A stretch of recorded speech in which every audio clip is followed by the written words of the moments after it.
রক্ত দিলে আমার দয়াল নবীর কাছে আসে বসলেন। নবীজি জিজ্ঞেস করলেন, নবী জানে কি জানে না? আওয়াজ দিয়ে কইতে হবে, জোরে কইতে হবে, হাত খুঁজা কইতে হবে, মন খুলে কইতে হবে, নবী জানে কি জানে না?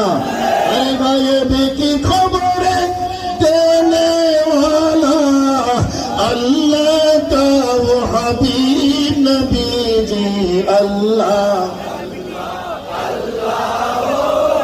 লা ইলাহা ইল্লাহু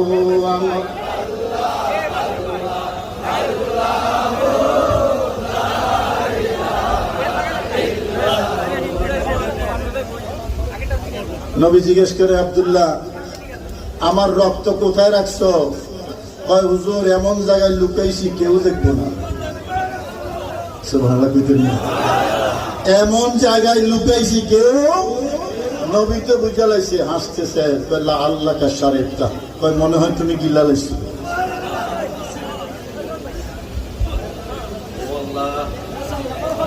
আমি যেটা তোমারে দিয়ে দিছি, হ্যাঁ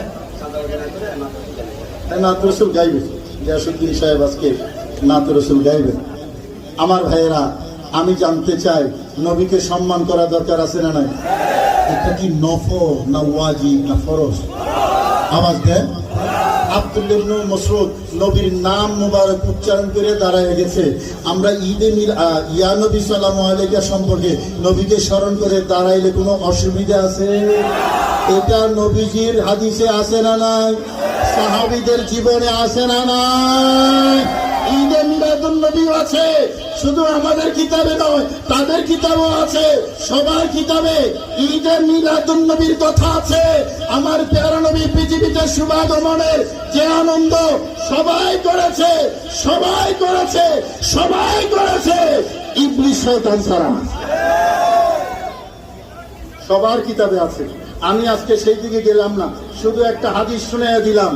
নবীজির সাহাবী নবীর নাম উচ্চারণ করে নিজে দাঁড়ায় গেছে, কান্দা দিছে, এবং শিরা ও মুশিরা দাঁড়ায় গেছে, শিরা ও মুশিরা দাঁড়ায় গেছে।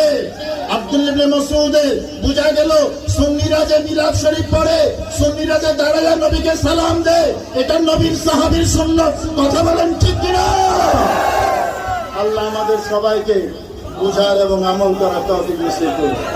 আর একটু মহব্বতে বলুন আমিন। ভয় পাবেন না তো? ভয় করেন না, ইনশাআল্লাহ আমাদের পক্ষে আল্লাহ এবং রসুল আছে। আমাদের পক্ষে কে আছে?